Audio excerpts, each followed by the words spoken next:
Galbaienetik jabetza industrial eta intelektual mailako zerbitzu integral bat ematen dugu. Beraz, gure aholkularitzan patenteak jorratzen ditugu, utilidade modeloak, diseinu industrialak, markak, enpresa sekretuak, autore eskubideak.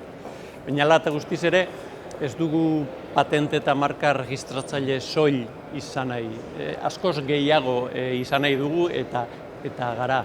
Enpresa zentro teknologiko eta unibertsitateen bidaide izan nahi dugu jabetza industrial eta intelektualaren kudeaketa estrategikoan. Era horretan, abantaila kompetitibo bat lortzen laguntzeko, alde batetik urraketa arriskuak minimizatuz eta bestetik beraien balio proposamena patenteen bitartez eta beste modalidadeen bitartez babesten lagunduz. Berrikuntza teknologikoa hain garrantzitsua da testu inguru batean, berrikuntza horrek ematen dituen emaitzak babestia funtsezkoa da, eta emaitza horiek babesteko daukagun tresnarik indartsuena, enpresa sekretua aukera bat ez den kasuetan, patentea da.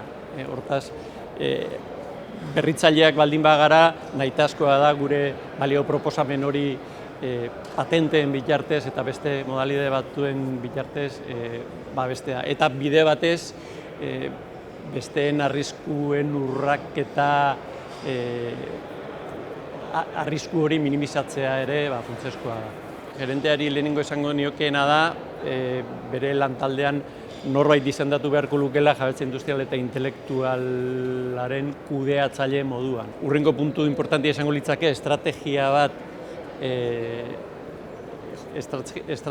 lantzea, enpresaren estrategia orokorrarekin bat datorrena jabetza industrialaren arlorako, eta azkenik esango nuke berrikuntzakin lotutako proiektu bat aurrera eramaten den bakoitzean kontutan eduki behar direla 3 mugarri oso garrantzitsu patenteekin lotuta daudenak. Lehenengoa da proiektuaren hasiera, patenteen bilaketan bitartez prior art deitzen dugun hori behar bezala ezagutzeko. Bigarrena, aurrerago dagoeneko produktua bere ezaugarri orokorrenetan gauzatu dugunean freedom to operate deitzen duguna egiteko, hau da, arriskuak minimizatzeko, eta geroago, eta beti ere produktua merkaturatu aurretik noski,